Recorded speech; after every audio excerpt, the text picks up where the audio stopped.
नमस्कार दोस्तों, मैं दिग्विजय सिंह आप सबका बहुत स्वागत करता हूं दिग्विजय इकोनॉमिका में। कैसे हैं आप लोग और कैसे चल रही है आपकी जीत की तैयारी। दोस्तों, आज के वीडियो में मैं आपसे बात करूंगा इंटरनेशनल मॉनेटरी फंड की। मैं ये बात करूंगा कि इंटरनेशनल मॉनेटरी फंड का एस्टेब्लिशमेंट क्यों हुआ। मैं ये बात करूंगा कि इंटरनेशनल मॉनेटरी फंड का ऑब्जेक्टिव क्या है। मैं ये आपसे बात करने वाला हूं कि इंटरनेशनल मॉनेटरी फंड का कोई भी देश मेंबर कैसे बनता है। साथ ही मैं बात करूंगा कि किसी भी देश का जो कोटा है वो किस तरीके से डिटरमाइन होता है और वो कोटा को किस तरीके से सब्सक्राइब करता है, किस तरीके से पेमेंट वो करता है। और अंत में मैं बात ये करूंगा कि जो IMF बना है वो बेसिकली उसके पीछे दो प्लान थे, किन्सियन प्लान और हैरी डेक्स्टर वाइट का प्लान। ये दोनों प्लान क्या थे और किस प्लान पे IMF बना है। तो दोस्तों, ये वीडियो आपके एग्जाम के पॉइंट ऑफ व्यू से बहुत ज्यादा इंपॉर्टेंट है। पूरे वीडियो को बिल्कुल लास्ट तक देखिए। दिग्विजय इकोनॉमिका को अगर आपने सब्सक्राइब नहीं किया है तो दिग्विजय इकोनॉमिका को सब्सक्राइब करिए, क्योंकि इकोनॉमिक रिलेटेड सबसे ऑथेंटिक वीडियो और मटेरियल हम आप तक पहुंचा रहे हैं। इकोनॉमिक्स का मतलब दिग्विजय इकोनॉमिका। दोस्तों, IMF का एस्टेब्लिशमेंट की जो रूपरेखा है वो कैसी रही, इसके पीछे मैं कल के वीडियो में आपको क्लियर किया था कि आपको देखना पड़ेगा first and second world war के बीच की स्थिति को। वर्ल्ड वार फर्स्ट और सेकेंड के बीच एक इंटरनेशनल क्यूस की स्थिति थी। कोई भी इंटरनेशनल लेवल पे स्टेबिलिटी नहीं थी। तीन तरह की बड़ी बड़ी समस्याएं उस समय पे इंटरनेशनल लेवल पे थी। एक समस्या थी रिकंस्ट्रक्शन एंड डेवलपमेंट का, मतलब जो देश डायरेक्ट या इनडायरेक्ट वर्ल्ड वार में आए उनमें किस तरीके से पुनर्संरचना किया जाए, उनका डेवलपमेंट कैसे किया जाए, उसका डेवलपमेंट का रूपरेखा क्या होगा, ये बहुत बड़ी प्रॉब्लम्स थी। दूसरी बड़ी प्रॉब्लम थी इंटरनेशनल स्टेबिलिटी की, एक्सचेंज रेट स्टेबिलिटी की, कि रेस्ट ऑफ द वर्ल्ड में एक एक्सचेंज रेट स्टेबल कैसे हो जिससे कोई भी एक्सपोर्टर, इंपोर्टर या फिर किसी भी डेट को ऑब्लिगेशन को उतारा जा सके। तो एक्सचेंज रेट स्टेबल नहीं था, उसके एक स्टेबिलिटी की प्रॉब्लम थी और ट्रेड के ऊपर बहुत बैरियर्स लगा दिए गए थे। बेगर्स माय नेबर्स की पॉलिसी चल रही थी, बहुत बड़े पैमाने पे टैरिफ और कोटा लगाया जाता था और ट्रेड बिल्कुल बायलैटरल होता जा रहा था, मल्टीलेटरल ट्रेडिंग सिस्टम बचा नहीं था। Actually first and second world war ने बहुत से समस्याओं को क्रिएट किया था, लेकिन ये तीन समस्याएं ऐसी थी कि बिना इसके समाधान किए कभी भी इकोनॉमी को, रेस्ट ऑफ द वर्ल्ड के डेवलपमेंट को, रेस्ट ऑफ द वर्ल्ड के इकोनॉमिक सिचुएशन को बदला नहीं जा सकता था। इसलिए मैंने आपसे बताया था कि यूएसए के न्यू हैम्पशायर में एक ब्रेटन वुड जगह है जहां पे 1944 में ब्रेटन वुड एग्रीमेंट या कॉन्फ्रेंस हुआ था। ब्रेटन वुड कॉन्फ्रेंस में 44 कंट्रीज के ढेर सारे प्रतिनिधि इकट्ठा हुए थे, डेलीगेट्स इकट्ठा हुए थे और इन लोगों ने इन तीन समस्याओं पे बड़े शिद्दत से मंथन किया, विचार किया और इन्होंने ये पाया कि ये तीन बड़े समस्याओं के निपटारे के लिए तीन बड़े बड़े इंस्टीट्यूट हम लोग बनाए। पहला इंस्टीट्यूट बनेगा IBRD, international bank for reconstruction and development. दोस्तों, जो ये पहला बैंक है उसका नाम है international bank for reconstruction and development, जिसे आप वर्ल्ड बैंक के नाम से भी कहते हैं। यद्यपि वर्ल्ड बैंक को IBRD नहीं कहा जा सकता है सीधे सीधे, अभी मैं इस पर बात करूंगा। दूसरा जो संस्था बनाने की बात हुई थी ब्रेटन वुड एग्रीमेंट में, IMF इंटरनेशनल मॉनेटरी फंड, और ये कहा गया कि जो इंटरनेशनल मॉनेटरी फंड है वो रेस्ट ऑफ द वर्ल्ड में एक्सचेंज रेट को स्टेबल बनाएगा और लिक्विडिटी को जनरेट करेगा ताकि कि रेस्ट ऑफ द वर्ल्ड के ट्रेड को आसानी से किया जा सके। साथ ही साथ एक तीसरा एक मल्टीलेटरल इंस्टीट्यूशन बनेगा जिसे इंटरनेशनल ट्रेड ऑर्गेनाइजेशन ITO कहा जाएगा और ये ट्रेड के ऊपर जो भी पाबंदियां हैं, जितने भी टैरिफ लगाए जा रहे हैं, जो भी कोटाज लगाए जा रहे हैं, जितनी जो एंटी डंपिंग या डंपिंग चीजें की जा रही है, इन तमाम चीजों को ये सॉल्व करेगा। तो तीन बड़े बड़े अगर इंस्टीट्यूशंस बना दिए जाए तो बड़े बड़े जो तीन समस्याएं हैं वो सॉल्व की जा सकती हैं, IBRD के द्वारा, IMF के द्वारा, ITO के द्वारा। दोस्तों, मैंने आपसे ये भी बताया कि एक्चुअली अमेरिका के प्रेशर की वजह से इंटरनेशनल ट्रेड ऑर्गेनाइजेशन नहीं बना और IBRD और IMF बने, इसीलिए इन दोनों को हम ब्रेटन वुड ट्विंस भी कहते हैं। IBRD और IMF को ब्रेटन वुड ट्विंस भी कहा जाता है, मतलब ब्रेटन वुड की जुड़वा संतानें भी कहा जाता है। अगर ITO भी बन जाता तो हम ब्रेटन वुड ट्रिपलेट्स कहते, तिड़वा संतानें कहते, लेकिन चूंकि वो बना नहीं इसलिए इसे हम ब्रेटन वुड ट्विंस कहते हैं। देखिए, सीधे तरीके से IBRD को आप वर्ल्ड बैंक नहीं कह सकते हो, क्योंकि वर्ल्ड बैंक एक फैमिली है। वर्ल्ड बैंक क्या है दोस्तों? एक फैमिली है और जिसके 5 मेंबर हैं। अगर आप वर्ल्ड बैंक के विषय में पढ़ेंगे तो आप देखेंगे कि वर्ल्ड बैंक जो है एक फैमिली है और इस वर्ल्ड बैंक के बेसिकली 5 मेंबर हैं। जो सबसे पुराना इसका मेंबर है दोस्तों वो है IBRD, जो ब्रेटन वुड्स कॉन्फ्रेंस में बना था एग्रीमेंट्स में, IBRD। इसका एक मेंबर जो है फैमिली मेंबर है वो है IDA, international development association, IFC, international finance corporation. इसमें है मीगा, मल्टीलेटरल गारंटी एजेंसी मीगा, और एक है ICSID, international centre for settlement investment dispute. देखिए ये वर्ल्ड बैंक एक फैमिली है और इस फैमिली के 5 मेंबर हैं, और ये पांचों मेंबर का जो इस्टेब्लिशमेंट हुआ है वो अलग अलग हुआ है। जैसे कि मैं बताऊंगा आपसे कि IBRD जो बना है ये 1945 में बना, 44 में पड़ा ब्रेटन वुड एग्रीमेंट के द्वारा। IDA जो है आपका वो 1960 में बना था, international development association. International finance corporation 1956 में बना है। मीगा आपका ये 1982 में बना है, और जो है ICSID ये 1968 में बना है। तो दोस्तों कभी भी आप ब्रेटन वुड ट्विंस पूछा जाए तो ब्रेटन वुड ट्विंस IMF और IBRD ही कहिएगा।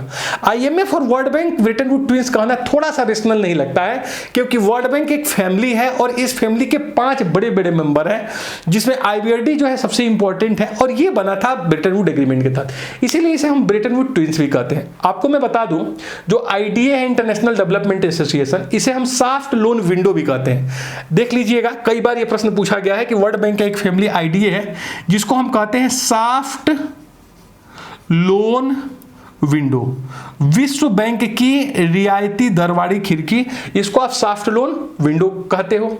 IFC को प्राइवेट आर्म्स भी कहा जाता है वर्ल्ड बैंक के इस मेंबर को। तो कई बार इसके ऊपर भी आपसे MCQ में प्रश्न पूछे जाते हैं। तो कुल मिला जुला के ये वर्ल्ड बैंक के ये फैमिली मेंबर है 5, और ये जो है इसका जो सबसे इंपॉर्टेंट और सबसे पहले बना IBRD, इसीलिए IBRD और IMF को ही हम ब्रेटन वुड ट्विंस कहते हैं। अब प्रश्न ये है कि एक्चुअली आपको मैं बताऊं, थोड़ी सी चीज आपको जान के हैरानी होगी। जो वर्ल्ड बैंक है इसका जो चीफ होता है, मुखिया होता है, वो प्रेसिडेंट होता है। बहुत ध्यान से सुनिएगा, जो वर्ल्ड बैंक है उसका जो चीफ है, मुखिया है, हेड है, उसको प्रेसिडेंट कहते हैं, मतलब वर्ल्ड बैंक का प्रेसिडेंट नामित होता है, बनता है। वहीं पे जो IMF है उसका मैनेजिंग डायरेक्टर होता है। वर्ल्ड बैंक का क्या होता है? प्रेसिडेंट, IMF का मैनेजिंग डायरेक्टर। और जो ट्रेडिशन ये चलता आ रहा है कि जो वर्ल्ड बैंक का वर्ल्ड बैंक का प्रेसिडेंट होगा वो हमेशा ही यूएस के द्वारा नॉमिनेट होगा और यूएसए का ही सिटीजन होगा, नागरिक होगा। और दूसरी परंपरा यह है कि जो IMF का मैनेजिंग डायरेक्टर होगा, ये IMF का मैनेजिंग डायरेक्टर ये हमेशा यूरोपीय यूनियन के द्वारा नॉमिनेट होगा, और ये जो है यूरोपीय यूनियन का ही सिटीजन होगा। इसी तरह एशियन डेवलपमेंट बैंक का जो हेड होगा वो जापानी होगा। ये ट्रेडिशंस आप देखेंगे सही नहीं है। इसके ऊपर जो है ब्रिक्स नेशन ने, इप्सा के देशों ने आवाज भी उठाई है। ये गलत ट्रेडिशन है कि आप हमेशा ही वर्ल्ड बैंक के प्रेसिडेंट को यूएस के नागरिक के रूप में बनाएंगे और IMF के मैनेजिंग डायरेक्टर को हमेशा आप लेंगे यूरोपीय यूनियन से। लेकिन फिर भी यही सही है, यही होता आ रहा है। आपको मैं बताऊं कि वर्ल्ड बैंक और IMF दोनों ही एक इंटरनेशनल लेवल के बैंक है, लेकिन दोनों में फर्क है। ये फर्क बहुत ध्यान से समझिएगा क्योंकि ये पूछा जाता है एग्जाम में। वर्ल्ड बैंक हमेशा रिकंस्ट्रक्शन एंड डेवलपमेंट के लिए बना था, शुरू में ही मैंने आपको बताया। तो हमेशा रिकंस्ट्रक्शन एंड डेवलपमेंट एक लॉन्ग रन प्रोजेक्ट का काम है, वो लंबे समय के लिए आपको लोन देता है। वहीं पे IMF का जो उद्देश्य था वो फाइनेंशियल स्टेबिलिटी को, एक्सचेंज रेट स्टेबिलिटी को और बैलेंस ऑफ पेमेंट के प्रॉब्लम को सॉर्ट आउट करने के लिए बना था। तो जो IMF लोन देता है वो सार्टलन फंड देता है। देखिए बहुत ध्यान से समझिएगा, कई बार कुछ इकोनॉमिस्ट कहते हैं IMF को और वर्ल्ड बैंक को मर्ज कर दीजिए, क्योंकि दोनों ही इंटरनेशनल लेवल के बैंक हैं, लेकिन दोनों के ऑब्जेक्टिव अलग अलग है। वर्ल्ड बैंक जहां रिकंस्ट्रक्शन एंड डेवलपमेंट के लिए लॉन्ग रन लोन देता है, दीर्घकालीन ऋण देता है, उसके लिए 20 साल के लिए आपको 22 साल, 24 साल, 25 साल के लिए, 30 साल के लिए मिल सकते हैं। IMF शॉर्ट रन लोन देता है 6-7 साल के लिए, 3 साल के लिए, 8 साल के लिए, 7 साल के लिए। तो ये जो है शॉर्ट रन फंडिंग करता है जो बैलेंस ऑफ पेमेंट के प्रॉब्लम को सॉर्ट आउट कर सके। एक प्रश्न मैं देख रहा हूं UPSC में और डिफरेंट कॉम्पिटिटिव एग्जाम में बहुत पूछे जा रहे हैं कि IMF कौन कौन सी एनुअल रिपोर्ट्स निकालता है। तो IMF जो है दोस्तों, लिख लीजिएगा, ये बहुत इंपॉर्टेंट है। World economic outlook, world, note करिएगा, वर्ल्ड इकोनॉमिक आउटलुक पूछा जाएगा आपके एग्जाम में। ये जो है इसका पब्लिकेशन है IMF का, वर्ल्ड इकोनॉमिक आउटलुक। इसको EO कहते हैं। दूसरा है global financial stability, global financial stability report, global financial stability report, GFRS, ये है ग्लोबल फाइनेंशियल स्टेबिलिटी रिपोर्ट। और है फिस्कल मॉनिटर,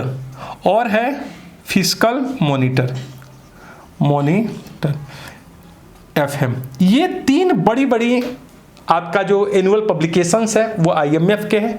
ये क्वेश्चन मैं देख रहा हूं कि UPSC में भी पूछा जा रहा है और डिफरेंट कॉम्पिटिटिव एग्जाम में। इसी तरह अगर आप वर्ल्ड बैंक को देखोगे तो वर्ल्ड बैंक का जो पब्लिकेशन है वो है वर्ल्ड डेवलपमेंट रिपोर्ट। आप इसको बहुत नाम इसका सुने होंगे, वर्ल्ड डेवलपमेंट रिपोर्ट, WDR। दूसरा है global financial development report, global financial development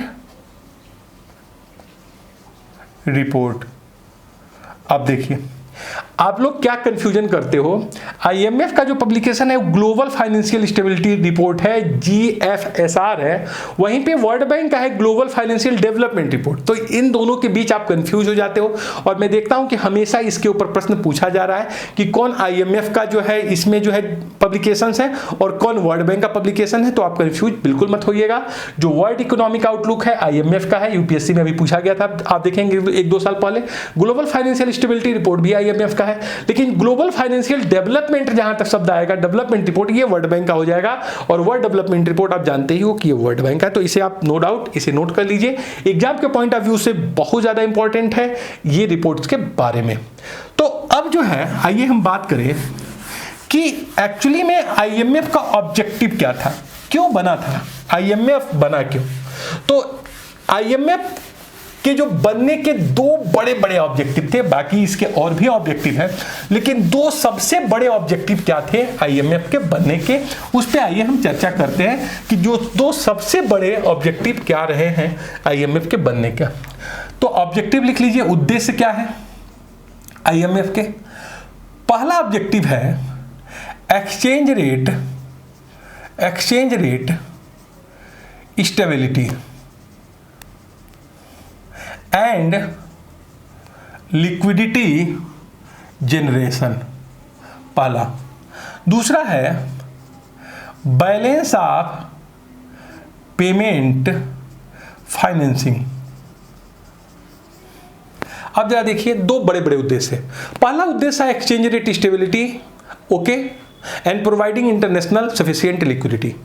पहला है कि जो रेस्ट ऑफ द वर्ल्ड में first and second world war के बीच में कोई सर्टेन एक्सचेंज रेट नहीं था, कोई विनिमय दर नहीं थी। कब डॉलर और रुपए के बीच की जो है चीजें हैं किस तरह चेंज होंगी आप कोई प्लान नहीं कर सकते थे। एक्चुअली जो है गोल्ड स्टैंडर्ड्स के ऊपर बेस्ड थी करेंसियां। लेकिन जब 1944 में ब्रिटेन वुड एग्रीमेंट हुआ और IMF इंट्रोड्यूस हुआ तो उसने एक्सचेंज रेट को स्टेबल करना उसका सबसे सुप्रीम ऑब्जेक्टिव था कि रेस्ट ऑफ द वर्ल्ड में आप कुछ इस तरह करिए कि एक्सचेंज रेट स्टेबल हो सके ताकि रेस्ट ऑफ द वर्ल्ड का ट्रेड ग्रोथ अच्छे से हो सके। साथ ही साथ इंटरनेशनल लिक्विडिटी को आप जनरेट करिए जिससे कि रेस्ट ऑफ द वर्ल्ड के जो इंटरनेशनल लिक्विडिटी की डिमांड है वो पूरा किया जा सके। साथ ही साथ जब देश ट्रेड करेंगे तो कुछ देशों की बैलेंस ऑफ पेमेंट की सिचुएशन बहुत एडवर्स है, उसको किस तरीके से आप सॉर्ट आउट करिएगा, तो बैलेंस ऑफ पेमेंट के लिए फाइनेंस प्रोवाइड करना। साथ ही साथ जो मल्टीलेटरल ट्रेडिंग सिस्टम है उसको प्रमोट करिए और जो ट्रेड के ऊपर बैरियर्स हैं उसको भी रिमूव करिए। तो कुल मिला जुला के छोटे छोटे आप देखेंगे 4 है, बट ये 2 बहुत इंपॉर्टेंट इसके ऑब्जेक्टिव थे कि किस तरह से एक्सचेंज रेट को स्टेबल बनाया जाए, बैलेंस ऑफ पेमेंट के प्रॉब्लम को कैसे सॉर्ट आउट किया जाए, कैसे इंटरनेशनल लिक्विडिटी को जनरेट किया जाए और फिर जो है मल्टीलेटरल ट्रेडिंग सिस्टम को प्रमोट किया जाए, न कि बायलेटरल ट्रेडिंग सिस्टम हो। रेस्ट ऑफ द वर्ल्ड में मल्टीलेटरल ट्रेडिंग सिस्टम होना चाहिए, बायलेटरल ट्रेडिंग सिस्टम नहीं होना चाहिए। तो ये इसके बड़े बड़े ऑब्जेक्टिव थे। अब आइए हम बात करते हैं कि आखिर में कैसे कोई देश मेंबर बनता है IMF का। तो हेडिंग डाल लीजिए मेंबरशिप, कॉपी पेन लेके जरूर बैठिए तभी मजा आएगा क्लास का। कैसे सदस्यता आप लेंगे, कोई भी देश कैसे सदस्यता लेता है। इस समय मैं आपको बता दूं 190 सदस्य देश हो गए हैं मेंबर कंट्री है आईएमएफ के, मेंबर कंट्री है। तो कैसे कोई देश सदस्यता लेता है? तो पहला है membership of world bank, membership of world bank पहला क्लाज है, पहला कंडीशन है। और दूसरा है विलिंग टू पे नेसेसरी सब्सक्रिप्शन। देखिए दो चीजें हैं, कोई भी देश जब मेंबर बनेगा आईएमएफ के तो पहला एक तो उसको वर्ल्ड बैंक की मेंबरशिप लेके आनी होगी। मतलब जब आप जाइएगा मेंबर बनने के लिए आईएमएफ के लिए तो बोलेगा कि पहले आप जाइए और वर्ल्ड बैंक की जो है लेके आइए जो है मेंबरशिप। और दूसरा विलिंग टू पे नेसेसरी सब्सक्रिप्शन, आप जो अनिवार्य अंशदान है पेमेंट करिए तो आप बन पाएंगे। तो दो चीजें हैं, आपको एक तो वर्ल्ड बैंक की मेंबरशिप लेके आनी है और दूसरा जो है नेसेसरी सब्सक्रिप्शन, आपको पेमेंट जमा करना है। और ये जो नेसेसरी सब्सक्रिप्शन है, अनिवार्य अंशदान है जो आप देते हैं पहले आईएमएफ को, तभी वो आपको मेंबर बनाता है। अनिवार्य अंशदान मतलब आपको पेमेंट करना पड़ेगा उसको। ये कोटा प्रणाली पे आधारित होता है, कोटा पे मतलब प्रत्येक देश का कोटा होता है, डिटरमाइन होता है और वो कोटा उसको कंपल्सरी जमा करना पड़ेगा आईएमएफ में, तभी आपको मेंबर बनाएगा।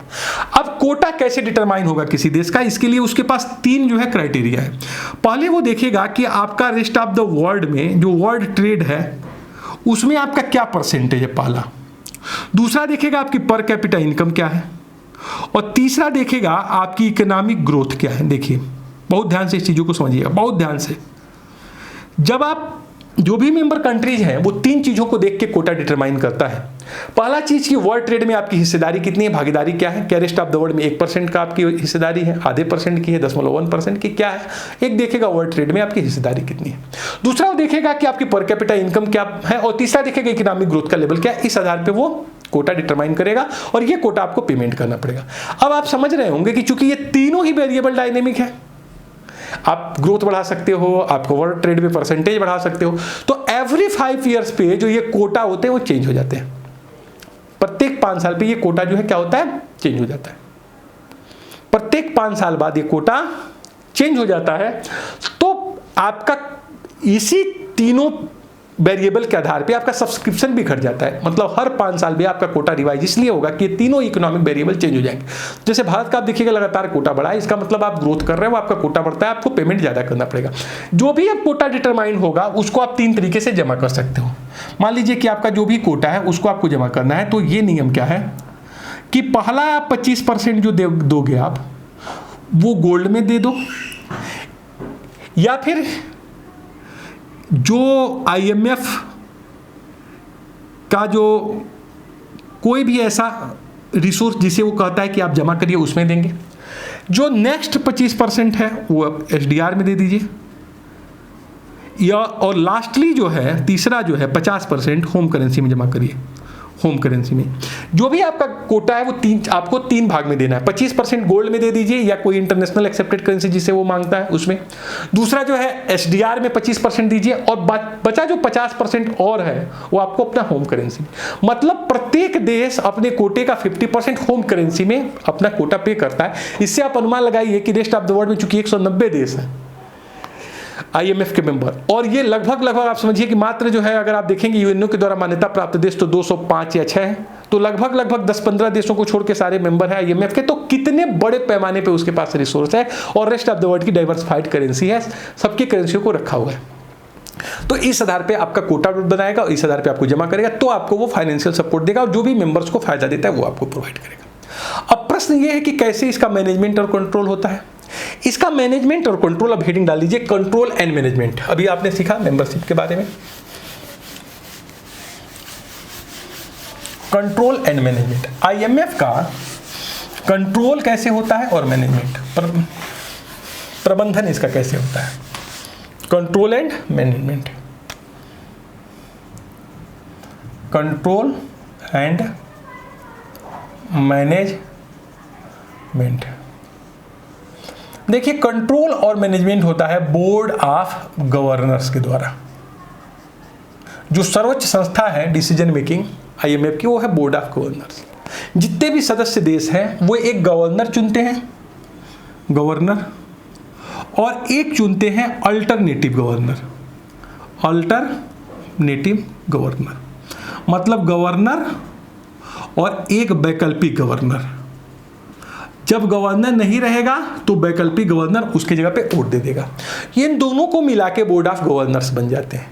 कौन कौन? गवर्नर्स और अल्टरनेटिव गवर्नर्स मिलकर रेस्ट ऑफ द वर्ल्ड में क्या बना देंगे? बोर्ड्स ऑफ गवर्नर्स बना देंगे। और ये boards of governors he vote करेंगे। जैसे मान लीजिए कि कोटा बढ़ाया जाना है, घटाया जाना है, किसी नए देश की एंट्री करनी है, किसी को बाहर का रास्ता दिखाना है, या फिर कितना ज़्यादा एसडीआर लॉन्च करना है, एसडीआर कब लॉन्च करना है, जो भी डिसीजन लिए जाएंगे वो बोर्ड ऑफ गवर्नर्स के द्वारा दिए जाएंगे। और ये दो इसमें है, गवर्नर्स, अल्टरनेटिव गवर्नर्स। बेसिकली जो गवर्नर्स होते हैं वो देशों के वित्त मंत्री होते हैं, फाइनेंस मिनिस्टर होते हैं, इस चीज़ को नोट करिएगा, वित्त मंत्री। या फिर होते हैं जो सेंट्रल बैंक है उसके गवर्नर होते हैं।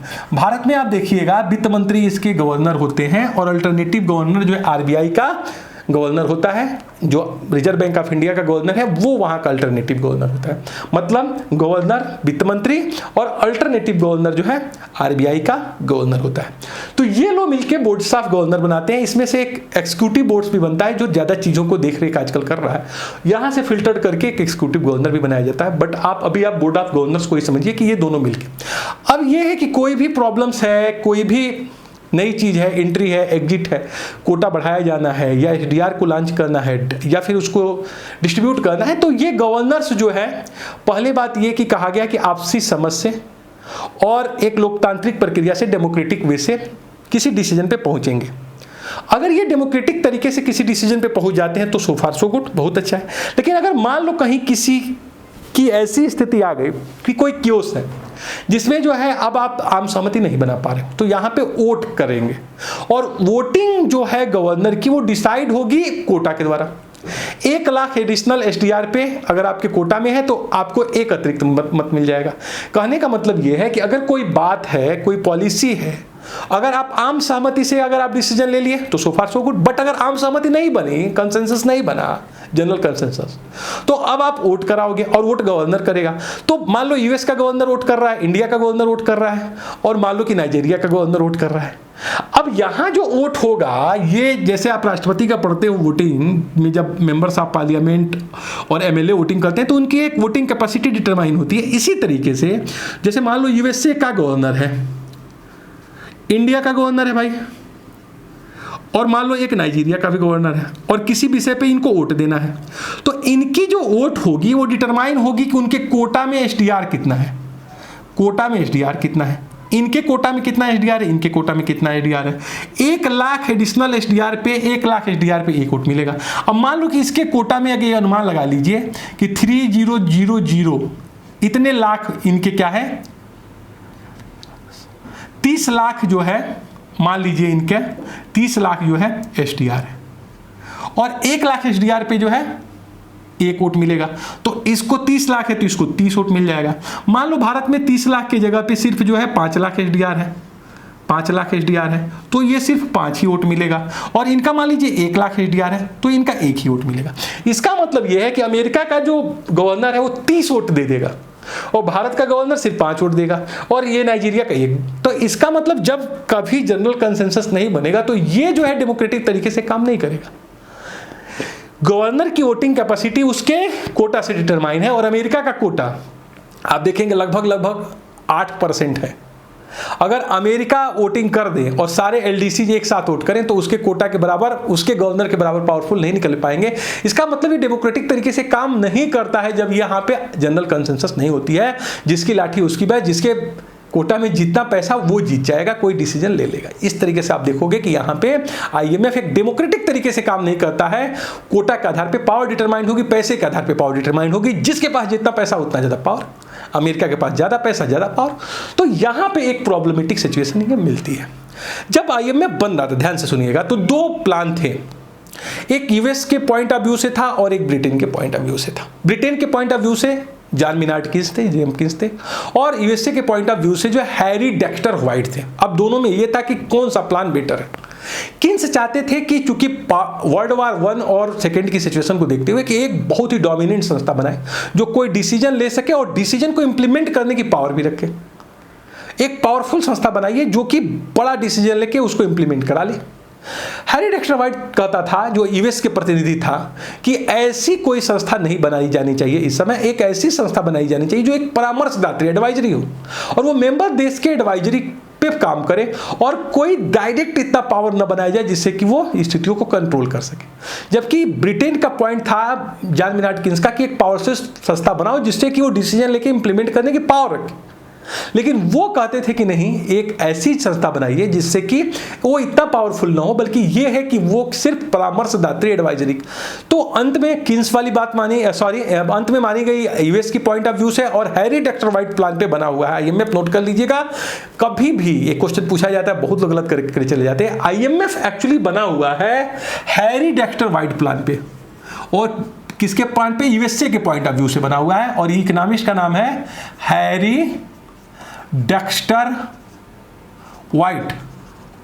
किन्स के प्लान पे नहीं बना हुआ है, हैरी डेक्स्टर व्हाइट के प्लान पे बना हुआ है आईएमएफ। यहां पे वो डिसीजन नहीं ले सकता है, परामर्श से चलता है। इसीलिए आप देखेंगे कोई बहुत बड़ा रोल नहीं प्ले कर पाया आईएमएफ, जैसा करना चाहिए था, जैसा कि चाहते थे किन्स। तो ये दोस्तों हमने आईएमएफ के बारे में आपको बताया कि आईएमएफ कैसे बना, ऑब्जेक्टिव क्या था, ये कंट्रोल कैसे होता है, बोर्ड ऑफ गवर्नर्स कैसे बनाए जाते हैं, वोटिंग कैसे करते हैं, मेंबर्स नेशंस का कोटा डिटरमाइन कैसे होता है, मेंबर अपने कोटा को कैसे देते हैं, और एक्चुअली में किस प्लान पे बना। तो ये इंपॉर्टेंट है आपके एग्जाम के पॉइंट ऑफ व्यू से, इससे क्वेश्चन जरूर पूछे जाते हैं। इसको अगर अच्छे से आप समझ लिए हैं क्लास में तो आपको कोई दिक्कत नहीं होगी। बस आप इतना समझिए, गर्मी बहुत है, मेरी एसी खराब हो गई है, और देखिए कितना ज़्यादा पसीना हो रहा है।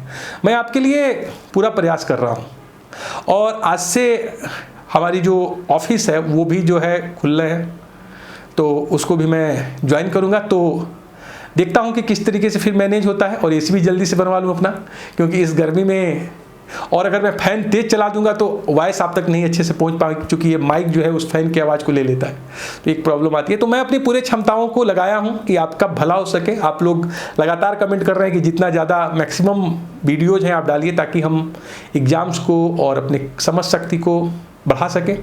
देखिए, नो डाउट आप लोग पढ़ रहे हो एग्जाम पास करने के लिए, लेकिन आपका कहीं ना कहीं उद्देश्य, कहीं ना कहीं एक नॉलेज बढ़ाना भी होना चाहिए, पर्सनालिटी डेवलपमेंट भी होना चाहिए। कभी भी नॉलेज कभी भी बेकार नहीं जाता है, कहीं ना कहीं काम जरूर आता है। तो चीज़ों को रटने का बिल्कुल प्रयास मत करिए, इकोनॉमिक्स तो रटने वाला चीज़ ही नहीं है। बिल्कुल चीज़ों को समझिए, अच्छे से समझ शक्ति बनाइए, और फोकस करिए किस तरीके से हम चीज़ों के ऊपर फोकस कर सकते हैं। जब अपने आप कभी भी फोकस पॉइंट को आप अपने कैरियर की तरफ मोड़ दोगे तो पढ़ाई से मज़ा किसी चीज़ में आता ही नहीं।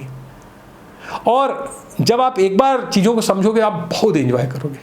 हम लोग रात में यूपीएससी की प्रिपरेशन करते थे, बैठते थे रात में 9 बजे और सुबह 6 बजे तक पढ़ते रह जाते थे। देखते थे कि 6 बज गया तो लगता था अरे जगे रह गए, तो बड़ा अच्छा लगता है।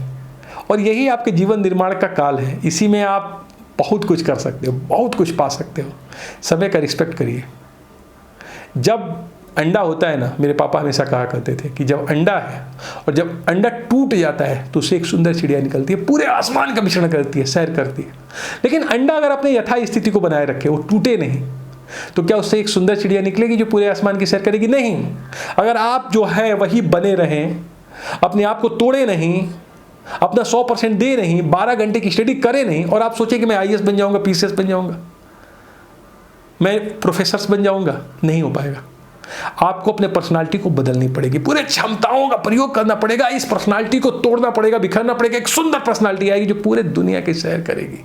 तो दोस्तों, समय के महत्व को पहचानिए, अपने ऊर्जा को पहचानिए। 100% देने का यही समय है, यही समय है जो अपना 100% आप दें और कुछ बड़ा कर जाएं। कुछ अच्छा करो, कुछ बड़ा करो, कुछ ऐसा करो जो अनुकरणीय हो, जिसे लोग समझे, अप्रिशिएट करें। आओ कुछ अच्छा करते हैं, कुछ बड़ा करते हैं। Thank you so much for watching Digvijay Economica. God bless you dear friends.